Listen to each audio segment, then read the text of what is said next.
I'm joined by Dan Gasby, partner and co-founder of B. Smith Enterprises. Stephanie, thank you for having me. Glad to be with you too. We've got lots to talk about this morning. I want to start by having you introduce our audience to your late wife, B. Smith, and if you could tell us a little bit about her legacy and the business that you guys have created together.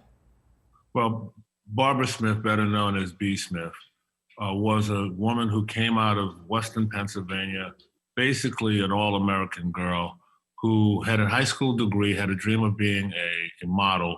Through her own sheer will and determination, and after going 3 times to the then living Willoughby modeling agency, convinced Willoughby to take her in. And from there, it was never easy because she was a dark-skinned Black woman with not necessarily straight hair, but she overcame that, modeled successfully in New York, then went to Europe, became very successful there, modeled there, came back, and then from there went on to develop a restaurant with partners and create B. Smith Restaurant in 1986, which was then one of the few Black-owned restaurants in midtown Manhattan, whereas she used to say the tablecloths were white and basically all the patrons were white too. From there, she did over 100 radio, television, and print ads. She wrote cookbooks, modeled. I met her at the opening of the restaurant, but we became a couple in 1991. And from there took her first cookbook and sold it as a TV show. And that's began the launching of the B. Smith Enterprises and B. Smith, the brand. From there, we developed 2 other restaurants. We developed a TV show. She is still the first African-American woman to have a line of products at Bed Bath & Beyond. She has done food products. We had a magazine that actually predated Oprah's magazine. She was the first African-American woman to have a national magazine. The list goes on and on of what she did and what she accomplished, always with casual elegance, an understated style and demeanor, and a belief that it's about bringing people together. We weren't multicultural in the sense of trying to convey just who we were as African Americans or who she was as an African American woman. She believed, as I do and still foster, the notion of transcultural, moving across cultural lines, bringing the influence of who you are as a Black person who lives and resides and grew up in America with the history, but being more than that, looking beyond just your own Blackness and looking at bringing people in under, as she used to say, B. Smith is about bringing together a diverse group of people under one stylish umbrella. She broke ground. She was not afraid.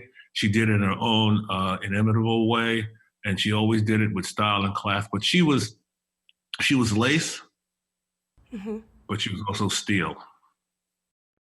That is my favorite description possibly of anyone. And it's so interesting it's surreal to be talking to you because the 2 of you have been a part of my life since I can really remember. It's just, be it in the cookbooks and the modeling in the influential way, it's so surreal to be chatting with you about the legacy of your enterprise and of your wife. It's a beautiful thing. You and B share a story that happened a while ago that really changed the course of possibly how you guys operated and how you wanted to see the world operate in the way that you're explaining. Can you tell us a little bit about the story of B and a young girl at a supermarket?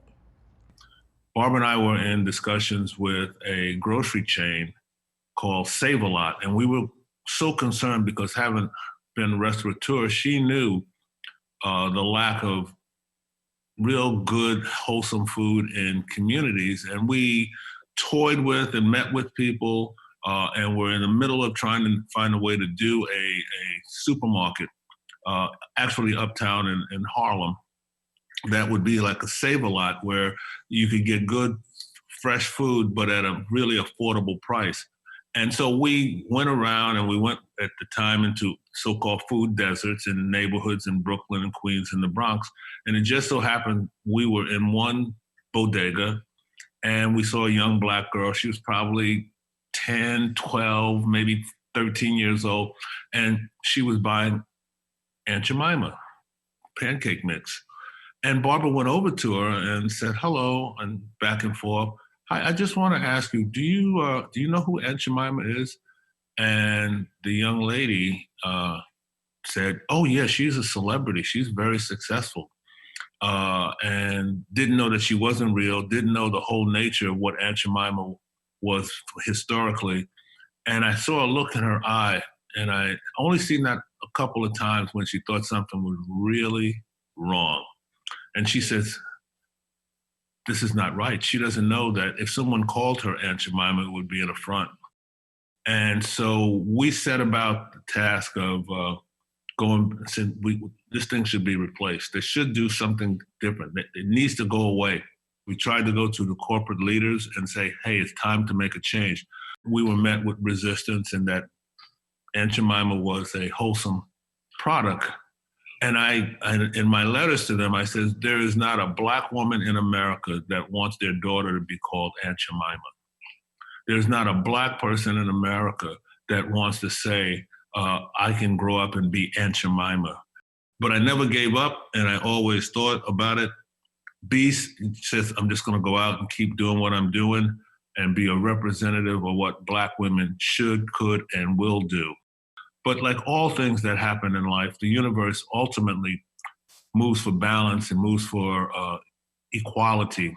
And that's why through George Floyd's situation and the things that are happening with people that look like me, there's a groundswell of understanding that things are not right and that image is important. What do you think it is, Dan, about the murder of George Floyd that has resonated so deeply with people that we're now seeing Confederate monuments defaced and in some cases thrown into rivers? To your point with Aunt Jemima, what do you think it is about this particular part of history with the death of George Floyd that has finally gotten us to a place where we can say enough and we're not going to support this anymore? When you see a man murdered in real time, if there hadn't been, once again, another young person, a teenager, having a video camera showing the world, and particularly people who are not like me, that this does exist and this is almost standard operating procedures. When white folks finally realized that this is murder and that I have white and Black friends, I eat the same foods, I listen to the same music, we share so much more together, we are Americans, it hit a nerve and it created a groundswell. Americans we ultimately get things right, the vast majority. Now there's some population that will never, and there are racists in our society. By and large, the great number of people realize this was wrong. And I've had that happen to me. I was a TV producer. I had my face down on Burton Way in LA, putting together a TV show for Natalie Cole and jogging back to my hotel at L'Ermitage, and a cop car jumps the curb and I'm spread eagle in the middle of Burton Way, with the same thing that happened to Jay Farrow from Saturday Night Live. That is not a one in a million situation for Black men. We're at a point in our lives where, at 66 years of age, I can't take it anymore. People who are standing up and these people who are protesting every day are making a difference. And Aunt Jemima is the small crime that has become part of the filament of America that people don't even think it's wrong. But there's not one person wants to be called Aunt Jemima, a Black person. We become too accustomed to letting racial stereotypes become part of just like breathing. And enough is enough. I couldn't agree with you more. Dan, B, unfortunately, has lost her battle with Alzheimer's, and I know that you carry her legacy forward and you do that so well. What do you think she would say about this turn in history? She would say, "It's about time." She used to always say, her classic line was, "I stand on a mountain of no's for one yes." We as a people have stood on a mountain of no's for one yes. I can't thank you enough, Dan, for your time and your energy today and your words. Thank you so much for being here with us. Thank you, Stephanie. And you knowing who and what B represents mean the world to me, because I want you to do better, be better, grow faster, and be lace and steel. I will try my best. I'm getting emotional now just talking to you, but I'll do my best. My pleasure. You have a great day, okay? You too, Dan. Thank you.